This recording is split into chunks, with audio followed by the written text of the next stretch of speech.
Hey world, it's your girl Mom T back with another video this week.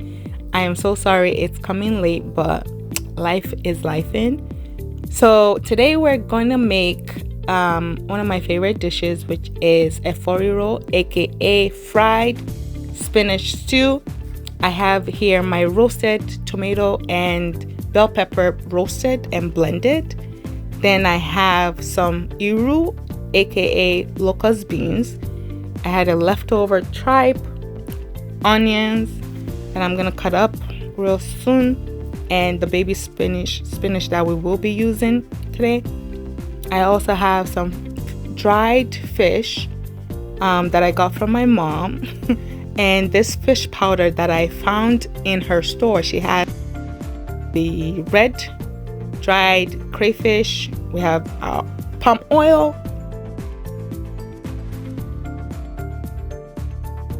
and seasoning cube. Starting off, we're gonna cut up the onions and get them prepped to go into the oil on the stove.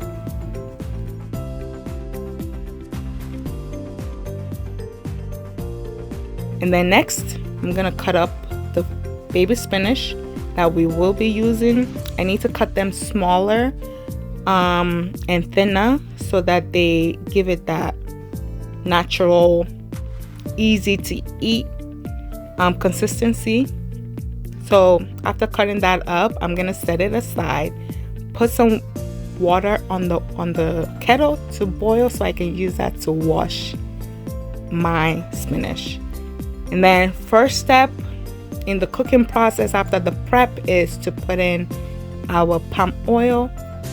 I ended up running out of the other one, so I had a backup and it worked out. I'm gonna put in some onions to caramelize and give it some nice flavor and smell. And while we're waiting for the onions to caramelize and cook, I've gone ahead to kind of put the hot water into our spinach and vegetable just to sit and rinse. And then my next step is to put locust beans, aka some iru, into the pot because I just like that smell of it, the scent and the smell that it gives to the paste and the sauce. So I'm going in with iru, and then after that is our tomato sauce base. And I was going for a very rich, saucy riro and stew and base. So that's why I ended up using a lot more tomato paste base that I did. And we're gonna give that a good mix, let it simmer and cook. But before that, I'm adding my pepper powder because I forgot to I didn't have spicy pepper to blend with the tomato base, so I'm going in with the powder one to give it that kick, the spicy kick that I need. And then seasoning cube, we all love it and ate it because it literally is the hardest thing sometimes to get done. I almost broke a finger trying to do that. And then we go in with some salt, and I believe I did use curry, a little bit of curry for extra seasoning, and onion powder. And then this here is the fish powder. I love it. It gives the sauce of I don't know how to describe it, but I just love it in the sauces that I make. Gives it that like extra seasoning and taste to it. And I added more oil and give it a little bit more water.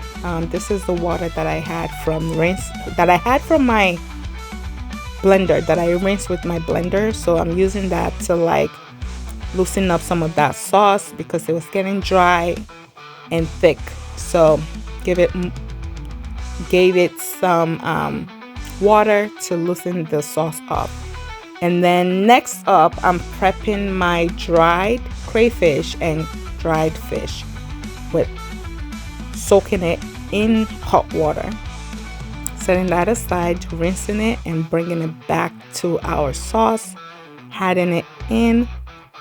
I don't know about anybody else, but I like taking off the head of those red crayfish, dry crayfish. They drive me crazy because I don't want to injure myself with the sharp edges that they have usually. So I just end up taking them off altogether.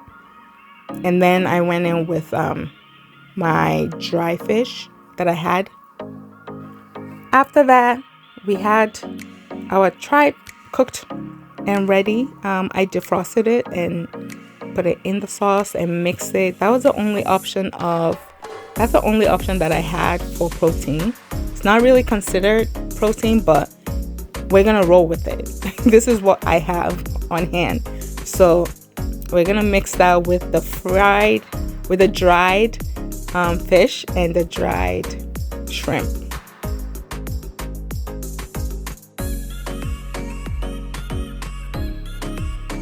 Cover that up, let it simmer and cook together with the sauce and the seasoning and the locust beans. Everything, let them cook and marry each other.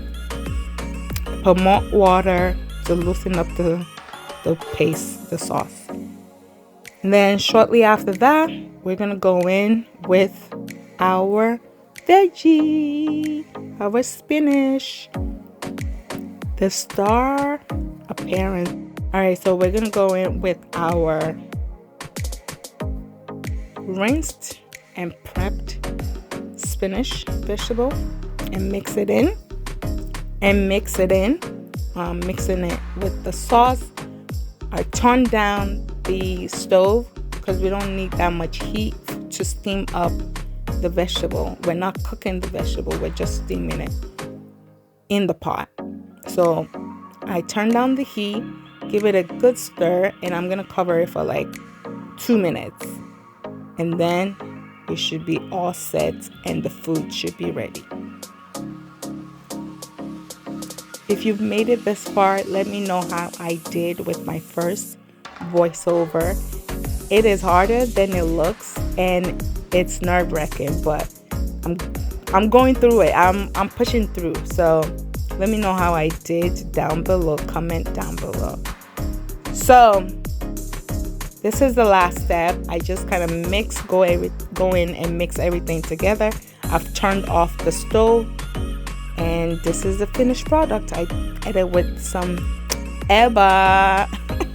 Yummy, yummy eba. Thank you for watching, and I will see you in the next one. Kisses.